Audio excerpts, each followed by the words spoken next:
on.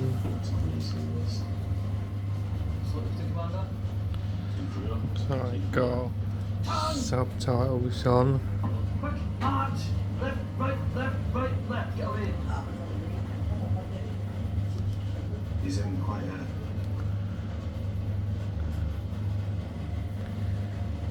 TV guide. It's as simple as that. So we've got that one.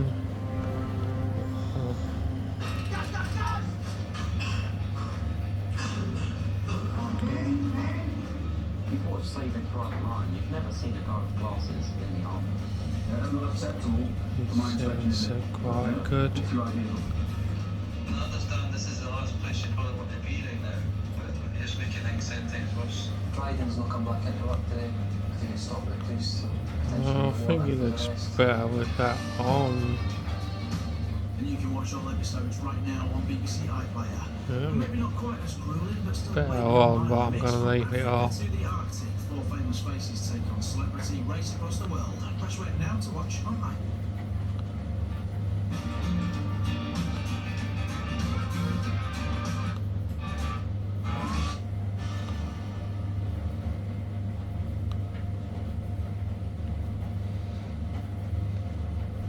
Among tonight's panellists are Yvette Cooper, who wants to be our next Home Secretary, the editor of the world's oldest Jewish newspaper, an international charity box with people on the ground in Gaza, and Piers Morgan. Nice telly.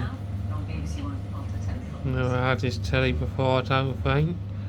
I've had lots of 32-inch ones like this, but I don't think I've had this particular one. BBC News with Clive Myrie in Jerusalem and Rita Chakrabarti in the studio.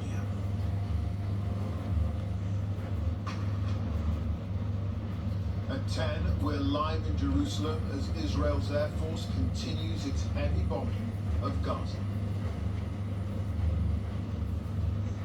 Around 1,400 Palestinians have now died in air raids. The UN says the humanitarian crisis gets worse every day. Gaza's hospitals are running out of supplies. Always Panasonics. The Red Cross warns they're in danger of simply becoming morgues. And we report from the scene of the music festival massacre in southern Israel, where Hamas slaughtered hundreds of people. We'll hear from some This is like the one I gave to my friend, but that one was full HD 108OP. This one is not a full HD one. It's just a HD ready one. It's still a nice picture. And Scotland's wait for Euros qualification goes on as they lose in Spain, but there's more VAR controversy. Here in the east, the aftermath of the fire at Luton Airport as travellers wait to hear if their vehicles were among the hundreds affected. And we go behind the scenes of a police operation trying to keep some of the region's busiest roads safe.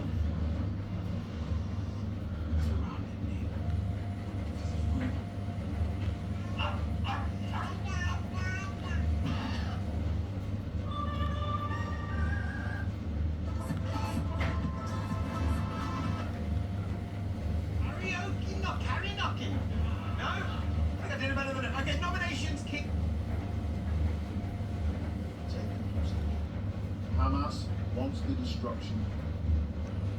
Big Papa. And joining me for tonight's board meeting is our very own bigwigs, former Big Brother. Has been a heavy aerial bombing of targets in Gaza, killing hundreds of people. Now the United Nations has described the situation there as dire, with Israel cutting off fuel, water and electricity supplies to more than 2 million people to force Hamas to release the Israeli hostages. America's top diplomat, the Secretary of State Antony Blinken, has been in Tel Aviv today for talks with Prime Minister Benjamin Netanyahu and has pledged America's unwavering support. Well, they are quite handy to have.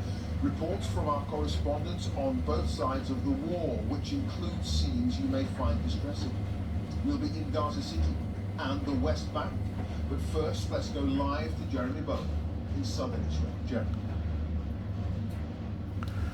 Can't say. Now, the Israeli army says that it is getting ready for for a big assault on Gaza, on the ground, if necessary. But as of this morning, it said that the Prime Minister, Mr. Netanyahu, and his new war cabinet had not given the final order. But Mr. Netanyahu has stated what he wants, which is to wipe Hamas off the face of the earth. And even the most powerful armies in the world cannot do something like that simply with airstrikes. So everything is pointing to a ground attack. Now, other ways in which the crisis seems to be escalating here.